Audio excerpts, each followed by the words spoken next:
Welcome back to the National Heads Up Poker Championship, brought to you by GoDaddy.com. Round of 32 action continues inside the poker room. We rejoin the feature table. Negreanu with a 2-1 chip lead at this point. Queen 7 suited for Daniel. He raises to 1,200. Raise 12 total. You might get comfortable with a 2-1 chip lead against certain players. Dario is certainly not one of them. Minieri with King 6 calls. Dario pairs his 6 on the flop. Daniel with a flush draw. Minieri bets 1,200. And Negreanu calls. Daniel adds an open-ended straight draw on the turn. Big card for him. I have no idea what to do with this hand. Absolutely not. So I'm just going to close my eyes and call. It's Dario. You never know what to do against this guy. Seriously. Just close your eyes and call. After Dario bet 2,400, Negreanu calls. The rag on the river, no help to Daniel. Dario checks. He doesn't like that Daniel's called him not only on the flop, but on the turn. Daniel bets 4,200. When you say that, I think you have 8-9. Like, you know, you have the best hand, but you don't want to raise. I thought.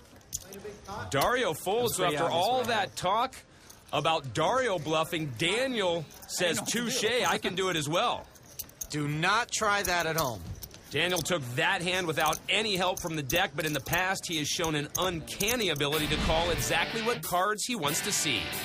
Well, when I was playing heads up with Jerry Buss, I mean, it was a fun match. I love Jerry. I wore the Pistons jersey just to get under his skin a little bit. I need to get lucky one time.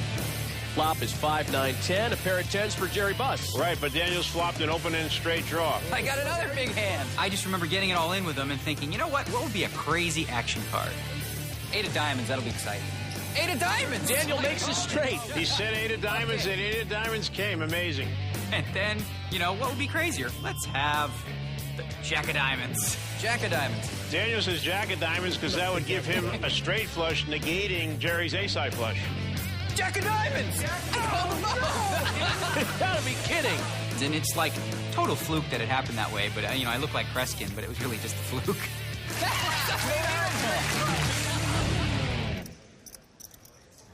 If poker ever goes south, Daniel can always dust off one of those old sharper image crystal balls and open up a psychic hotline. Blinds now at 4 and 800. Daniel with an almost 3-1 chip advantage. But he knew this was going to happen. Oh, sure. Minieri with pocket 7s. He knows he has 7s. He knows. Right. Raises to 1,600. Negreanu with 10-9 suited. He calls. Deuce, 5, Check in the dark. 8, all hearts.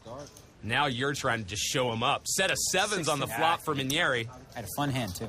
Negreanu 9, folds. 10, Dario can't get any action with the 7s. But meanwhile, over at table 1, Elke in the shades getting all the action he can handle with his pocket deuces in the chip lead against the ace-10 of spades for Ilari Sahamias. Here's the flop. 3, 5, 5-king tray rainbow on the flop. Deuces still lead. Not a good-looking flop for Ilari. Inside straight draw for Sahamias on the turn. He needs a 10, jack, or an ace to stay alive. And it's a 7 of hearts on the river.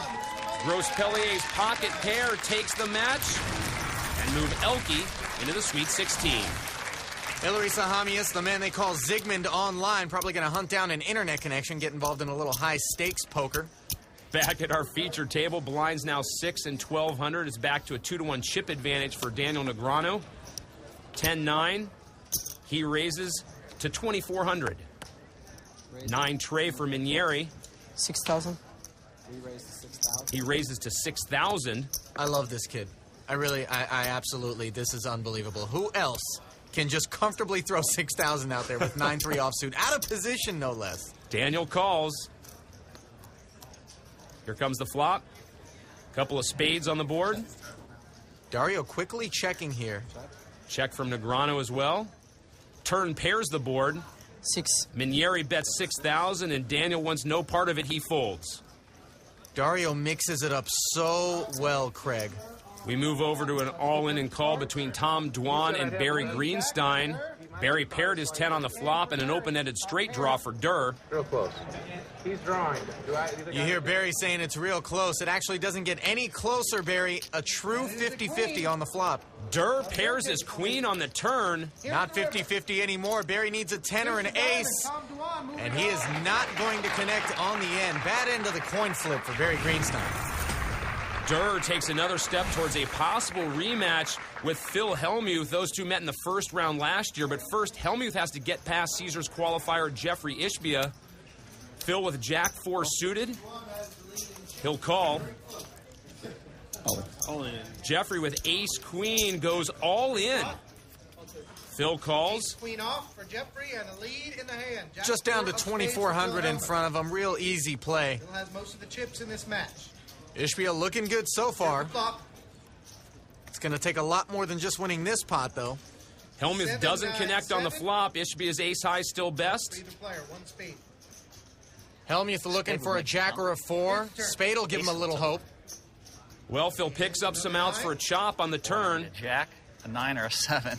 That's right, a 9 or a 7. Both players make a full house. A jack, and Hellmuth takes it. Phil pairs his 4 on the end, but it does not play. He's got 9s and 7s with the jack kicker. Ishbia, meanwhile, with the ace kicker, takes it down. No shortage of action thus far as the round of 32 continues to unfold. Elke standing tall thus far. Durr made sure that he'll be seeing another round,